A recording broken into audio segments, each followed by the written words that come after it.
And he alluded to the fact that police need us and we need them, but this is precisely happening at a time when their ranks across the nation are dwindling.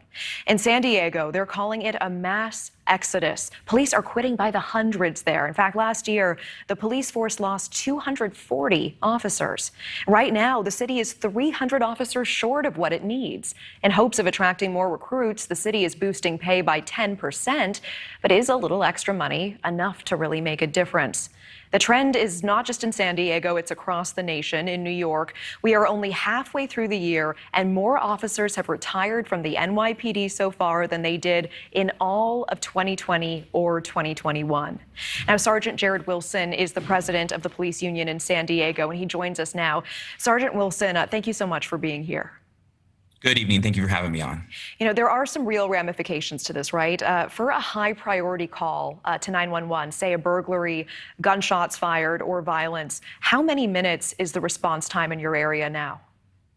It's awful. In San Diego, citywide, on average, it takes us 34 minutes to get to a high priority call. That means when there's a fight in progress or a shooting that's witnessed, not that someone's shot, but a shooting that is witnessed, it takes 34 minutes to get there. And for calls like a theft in progress or vandalism in progress, our response times on average are at 2 hours now, which means we're really not getting to the calls in time. That's unbelievable. I can't imagine urgently needing help like that and receiving it 30 minutes later. So much obviously can happen.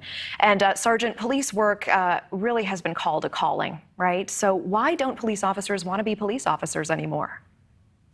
You're right. I think historically, working as a big city police officer in America has been a prestigious occupation. And in the last 2 years, it's just not. We haven't kept pace with hiring. We have not kept pace with salaries. We have not kept pace with equipment.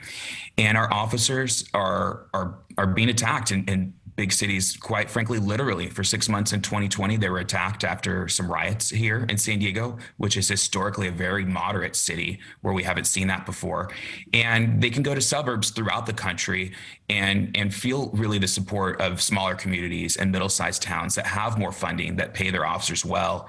And big cities across America are really having problems recruiting and retaining officers. Yeah, and you mentioned these big cities. We know right now there are fewer Chicago police officers than in the past 30 years. In Missouri last year, an entire police force quit. And San Diego, we know, is offering that 10% pay boost. Do you think that's enough to get past those sorts of challenges? I think it's a step in the right direction, but many of my officers cannot afford to live here in San Diego. They live in the county next door, which for us in California is an hour-long commute one way. And so for a 10% raise, while gas prices are $7 a gallon, houses are unaffordable in the city. It's a step in the right direction, but I don't know that it's going to solve our problem instantly.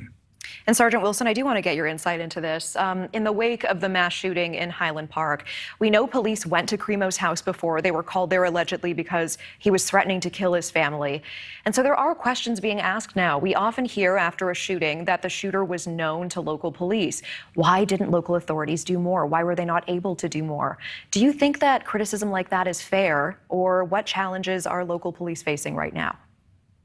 I think criticism is always fair, but when we're not given the resources, the staffing, and the technology to accomplish the mission, we can't be the ones blamed when the mission doesn't happen.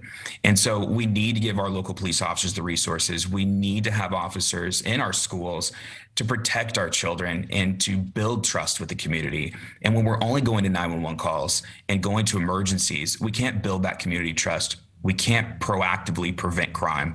And we need to really work with our federal partners on task force, which here in California have been attacked, is working with the federal government. And we need to strengthen our ability to protect America. Well, Sergeant Jared Wilson, I had the privilege of living and working in San Diego for some time. We certainly appreciate your work, your time, and your perspective tonight. Thank you. Thank you so much, and be safe. You too. Thank you for watching. Go to newsnationnow.com to find News Nation on your television provider. And don't forget to click the red subscribe button below to get more of News Nation's fact-driven, unbiased coverage.